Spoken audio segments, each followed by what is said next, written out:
فوج کی نوکری چھوڑ کر لکھاری بننے والے معروف رائٹر شوکت صدیقی کا نام جدید افسانوی ادب میں کافی نمایاں نظر آتا ہے، جس کی بنیادی وجہ ان کے دو ناول خدا کی بستی اور جانگلوس ہے۔ 3 جلدوں پہ لکھے گئے ناول جانگلوس کو جو شہرت حاصل ہوئی وہ کسی اور ادیب کے حصے میں نہیں آئی۔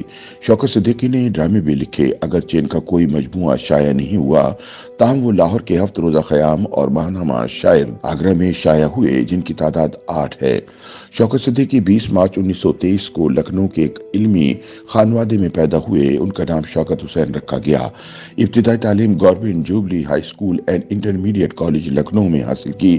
1935 میں جب نواب گنج میونسپل ہائی اسکول کانپور میں 8ویں جماعت میں داخلے کا وقت آیا اور لکھنؤ سے اسکول لیونگ سرٹیفکیٹ ملنے میں غیر ضروری تاخیر ہوئی تو ان کے بڑے بھائی حامد حسین صدیقی نے ان کا نام شوکت علی صدیقی تجویز کیا اور اسی نام سے داخلہ دلا دیا۔ بعد ازاں جب 1940 میں ان کے ادبی سفر کا آغاز ہوا تو صرف شوکت صدیقی نام ہی ان کی شناخت بنا، چنانچہ تمام ضروری دستاویزات، پاسپورٹ اور شناختی کارڈ وغیرہ پر یہی نام درج رہا۔ شوکت صدیقی نے دوسری جنگ عظیم کے زمانے میں 1941 میں فوج میں کمیشن حاصل کیا اور سیکنڈ لیفٹیننٹ کی حیثیت سے آرمی کے سگنل کورس سے ملازمت کا آغاز کیا۔ فوج کی ملازمت کا یہ عرصہ تقریباً 2 برس پر مشتمل تھا، لیکن یہ نوکری ان کے مزاج کے مطابق نہیں تھی، چنانچہ انہوں نے فوج سے استعفیٰ دے کر لیبر ویلفیئر آفیسر کی حیثیت سے ملازمت اختیار کی۔ اس ملازمت کے دوران انہیں بھوپال میں جنگی قیدیوں کو قریب سے دیکھنے کا موقع ملا، جس سے متاثر ہو کر انہوں نے مشہور افسانہ مردہ گھر لکھا، لیکن والدین کے اصرار پر چند ماہ بعد یہ ملازمت ترک کر کے واپس لکھنؤ آ گئے اور اپنے بڑے بھائی دلدار حسین صدیقی کے کاروبار میں ان کا ہاتھ بٹانے لگے۔ کراچی آنے کے بعد انہوں نے ذریعہ معاش کے طور پر صحافت کا پیشہ اپنایا۔ 1952 سے 1954 تک پاکستان اسٹینڈرڈ میں سب ایڈیٹر کے فرائض انجام دیے۔ 1954 سے 1960 تک روزنامہ ٹائمز آف کراچی، 1960 سے 1963 تک روزنامہ مارننگ نیوز کراچی میں بحیثیت سینئر سب ایڈیٹر کا کام کیا۔ بعد ازاں 1963 سے 1969 تک روزنامہ جنگ کراچی سے بحیثیت چیف ایڈیٹر وابستہ رہے۔ 1969 سے 1973 تک ہفت روزہ الفتح کے نگران اعلیٰ کی حیثیت سے کام کیا۔ 1973 میں کراچی سے پاکستان پیپلز پارٹی کے ترجمان اخبار مساوات کا اجرا ہوا تو 1973 سے 1976 تک اس کے ایڈیٹر اور پھر چیف ایڈیٹر رہے۔ 1976 میں وہاں سے استعفیٰ تو دے دیا، تاہم 1980 تک اسی اخبار میں کالم نگاری کا سلسلہ جاری رکھا۔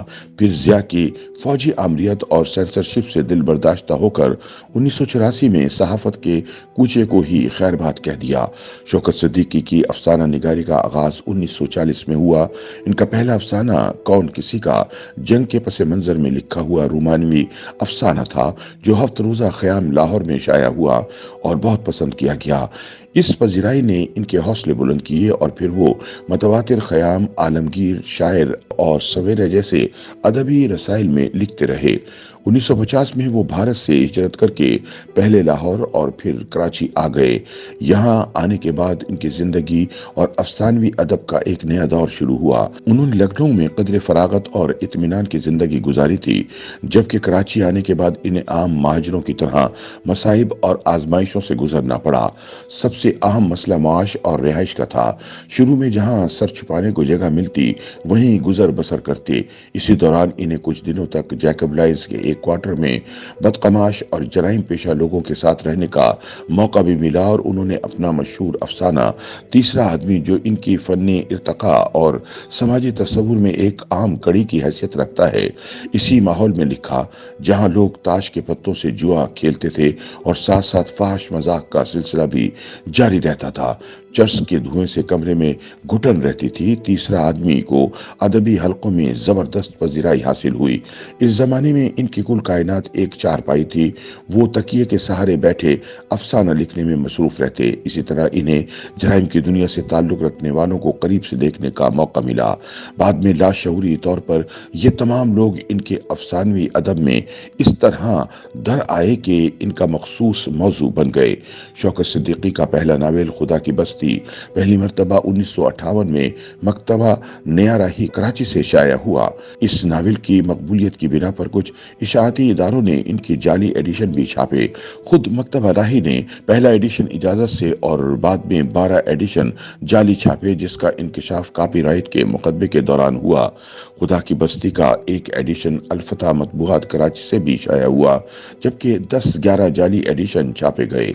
भारत में लखनऊ, इलाहाबाद, हैदराबाद, दक्कन और दिल्ली से 15 एडिशन बगैर इजाजत छापे गए।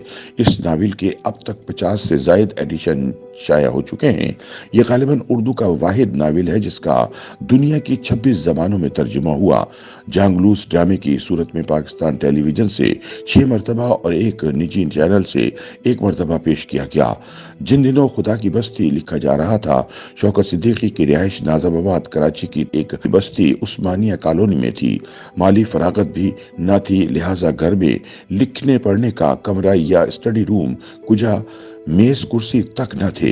इनके घर में 3 ट्रंक थे। एक ट्रंक को वो बतौर कुर्सी इस्तेमाल करते और सामने 2 ट्रंक ऊपर तले रखकर मेज का काम लेते। लालटेन की रोशनी में रात भर लिखते। इस नावल में उन्होंने तबकाती जंजीरों में जकड़ी हुई जिंदगी, समाजी नाइंसाफी और इस्तेहसाल को मौजू बनाया है जो माशरे में जराइम की तरह फैल चुके थे। ये वो जमाना था जब पाकिस्तानी माशरा तश्कील के मरहले से गुजर रहा था। पाकिस्तान को वजूद में आए एक अशरा ही गुजरा था, इसलिए नए माशरे में लातादाद समाजी मसाइल मौजूद थे। महाजरीन की आबादी भी एक संगीन मसला थी। हिजरत करके आने वालों के तहजीबी और इक़्तिसादी मसाइल, क्लेम और अलाटमेंटों का मसला, नौ दौलतिया तबका और इसकी मुफाद परस्ती, एक नौ तश्कील माशरे में इंतशार, मतलब परस्ती और खुद गर्जी के अनासिर, अफसरशाही की खुद गर्जी और मफाद परस्त टोले की पुष्ट पनाही, ऐसी हकीकतें हैं कि माशरे पे नजर रखने वाला कोई मुसन्निफ इनसे बेनियाज नहीं रह सकता था। माशरा जिस तेजी से तब्दील हो रहा था, खुदा की बस्ती में इन तब्दीलियों को भी इसी तेज रफ्तारी और समाजी बसीरत के साथ समेटा गया। क़याम पाकिस्तान के बाद ये पहला नावल है जिसमें पाकिस्तान की शहरी और सनती जिंदगी, इसकी जरी दुनिया और इस दुनिया के जराइम और अंधेरे को 3 बच्चों राजा, शानी और नोशा के तवस्सुस से पेश किया गया। इस नावल का मौजू एक ऐसा उखड़ा हुआ पाकिस्तानी माशरा है जहां धक्कम पेल का आलम है। हिंदुस्तान के गोशे गोशे से हिजरत करके आने वालों ने कराची को एक गुंजान आबाद शहर बना दिया था। इन महाजरों में अदीब, शायर, मुसव्विर, मौसीकार और दानिश्वर भी शामिल थे। इस हिजरत ने सदियों के जमे जमाए समाजी निज़ाम और माशरती और इखलाकी इक़दार की जड़ें हिला दी थीं। इनके लिए पाकिस्तान की ज़मीन ही नहीं, सब कुछ नया था। खुदा की बस्ती में इन तमाम खराबियों और खामियों का अहाता किया गया जो इस नए बनते हुए माशरती ढांचे में तेजी से अपनी जगह बना रही थीं। शौकत सिद्दीकी का दूसरा मकबूल नावल जांगलूस है। 3 जिल्दों पर मुश्तमिल ये ज़ख़ीम नावल जून 1973 में लिखना शुरू किया गया और 19 नवंबर 1984 को मुकम्मल हुआ। इसकी पहली जिल्द का पहला एडिशन फरवरी 1987 में शाया हुआ। जांगलूस पंजाब की दही जिंदगी के बारे में लिखा गया बड़े कैनवस और वसी पस मंजर का हामिल नावल है। ये नावल शुरू करने से पहले शौकत सिद्दीकी उन तमाम इलाकों में गए और मालूमात जमा की जहाँ की जिंदगी की वो अक्कासी करना चाहते थे। इस सिलसिले में किताबों का मुताला किया, डिक्शनरियाँ, इलाकाई अदब, सोशल सर्वे इकट्ठे किए, पंजाबी और सराय की जबान सीखी। इस नावल के जरिए उन्होंने बावर कराया कि जमींदार जागीरदार जबरदस्त इस्तेसाली कुव्वतें हैं। शौकत सिद्दीकी इनके और मज़ारों के दरमियान रिश्ते को सामने लाते हैं। उनका कहना था कि एक खेत पर मजदूर कितनी मेहनत करता है और किस तरह जिंदगी गुजारता है और इसके बदले में इसे क्या मुआवजा मिलता है, नीज इसकी महरूमियाँ क्या हैं। उन्होंने पंजाबी अवाम के रहन सहन, आदात व अतवार, रस्म रिवाज और इक़दार के बारे में ढूंढ ढूंढ कर मवाद इकट्ठा किया। जहाँ से जो मिला इसे हासिल किया। देखते ही देखते उनका लिखने पढ़ने का कमरा स्टडी वर्कशॉप बन गया। YouTube पर गूगली एंटरटेनमेंट देखने के लिए youtube.com की सर्च बार में गूगली एंटरटेनमेंट टाइप करें। गूगली एंटरटेनमेंट के पेज पर सुर्ख रंग के सब्सक्रिप्शन वाले बटन पर क्लिक करना ना भूलिए। YouTube पेज पर अपलोड होने वाली वीडियो से बाखबर रहने के लिए बेल आइकॉन पर क्लिक कीजिए। आपको हर नई वीडियो के बारे में नोटिफिकेशन मौसूल हो जाएगा।